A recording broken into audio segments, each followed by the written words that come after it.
we're in such difficult times right now, and we're passionate about how we feel about it because it just feels like end of days. The stakes couldn't be higher. Melania Trump, the former first lady known for her reserved demeanor, has dropped a legal bombshell that's sending shockwaves through the entertainment world. She's suing the outspoken hosts of The View for a staggering $100 million.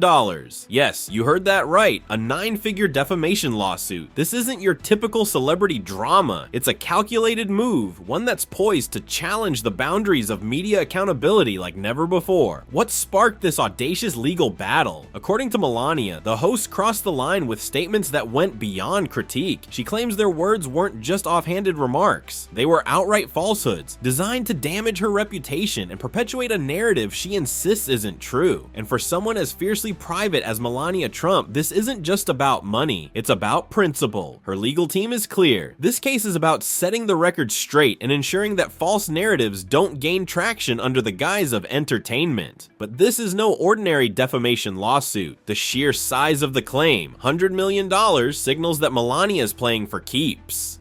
This isn't about hurt feelings or tabloid gossip, it's about drawing a line in the sand. Her boldness raises the question, what happens when a media giant like The View meets someone unafraid to fight back? And here's the twist, this case isn't just about Melania Trump, it's about the ripple effect this lawsuit could have on how the media treats all public figures. What happens next could change everything, and we're just getting started, because what The View said that led to this courtroom clash, it's more explosive than you think. Let's dive into the accusations. We live in a country that prides itself on free speech, right? The ability to say what we think without fear of retribution is one of the core pillars of democracy. But let's be honest, does free speech truly exist in today's world? Time and time again, we've seen media personalities, influencers, and public figures speak their minds, only to face a storm of backlash. Some get canceled, others lose their jobs, or find their reputation shattered beyond repair. So here's the big question. Do we really have free speech, or is it conditional, allowed only if it aligns with the majority opinion? Would you want someone silenced just because their views challenge your beliefs? Think about that. This brings us to the nature of the comments made on The View, which pushed Melania Trump to file her jaw-dropping $100 million lawsuit. The hosts weren't just discussing policy or her role in the White House. They went straight for personal attacks. They claimed Melania didn't want to be First Lady, that she hated her role, and even suggested she was unhappy in her marriage to Donald Trump.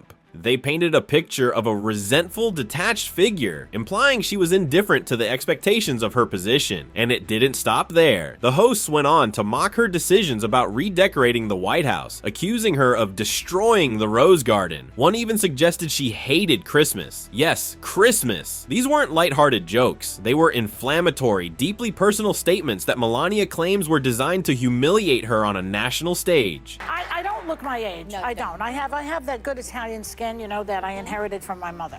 And so you really can't tell how old I am by looking at me, but I am actually up there. And, you know, you can look up my age. I don't really want to tell it. I get a little bit like... Oh, it's okay. Say 45. It's okay. No, the number makes me dizzy, okay? The knives were out, and Melania Trump was in the crosshairs. During an episode of The View, one host made a claim that hit harder than any policy critique or public opinion poll. They flat out said that Melania never wanted to be First Lady. According to them, her time in the White House wasn't about leadership, impact, or making a difference. It was purely for appearances. She was there to look the part, nothing more. The insinuation, Melania was a figurehead, a decorative presence beside Donald Trump, rather than a meaningful contributor to the administration. The host went as far as to suggest she didn't fit the role, claiming she brought no value to the table. It wasn't about policy decisions or her advocacy for children's initiatives. It was about reducing her entire presence to optics. Think about the weight of that statement. Imagine dedicating years of your life to a high-pressure, highly public role, only to have your efforts dismissed as nothing more than window dressing. Whether you agreed with Melania's approach or not, the accusation was personal, inflammatory, and aimed directly at her character. For Melania, this wasn't just an opinion. It was a calculated insult that she claims was designed to erode her credibility and public image. And she's not taking it lightly. These comments, she argues, go beyond free speech into the realm of defamation. But here's where it gets even more interesting. If Melania wasn't a good fit as they say, what makes someone a good First Lady? And who gets to decide? It's time to peel back the layers and see what's really at play in this high-stakes narrative.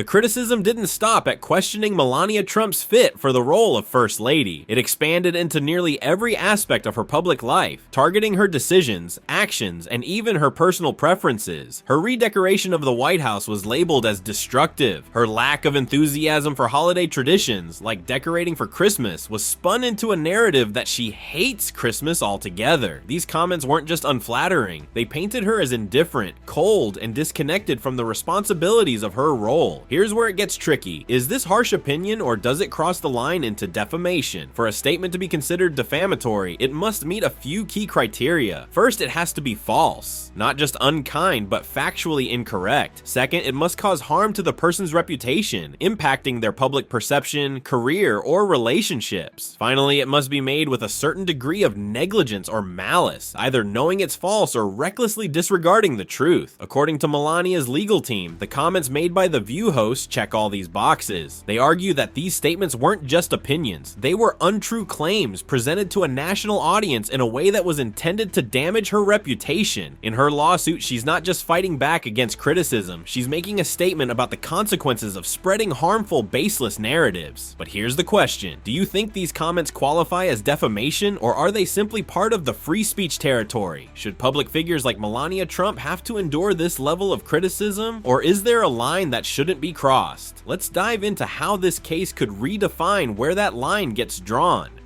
Timing is everything, isn't it? And this lawsuit filed by Melania Trump for a jaw-dropping $100 million comes at a time when the media spotlight is burning brighter than ever on the Trump family. While Donald Trump makes headlines for his ongoing legal battles and political maneuvers, Melania's lawsuit feels like a calculated move, one that has people asking, is this just about defamation, or is there a deeper strategy at play? Some speculate that this lawsuit isn't just about setting the record straight, it's about reclaiming the media narrative. With the Trumps gearing up for a potential return to the White House, could this be a way to shift focus back onto their side of the story? After all, nothing grabs attention like a high-stakes legal drama involving a former First Lady. By taking on The View, a show known for its outspoken, often critical commentary, Melania has ensured that her name, and by extension the Trump name, stays front and center in public discourse. But is this merely a publicity stunt, or a deliberate move to remind the media and the public of their resilience? If the Trumps are preparing for another political campaign, controlling the narrative will be crucial. Could this lawsuit be part of a larger effort to soften their image or rally supporters by taking on the biased media? Here's the twist: if this is a strategic play, is it brilliant or sinister? Does it represent a savvy move to protect their legacy, or is it a manipulative ploy to dominate the headlines? What do you think? Is this about justice for Melania, or something bigger? Let's explore how this legal battle could set the stage for a much larger fight.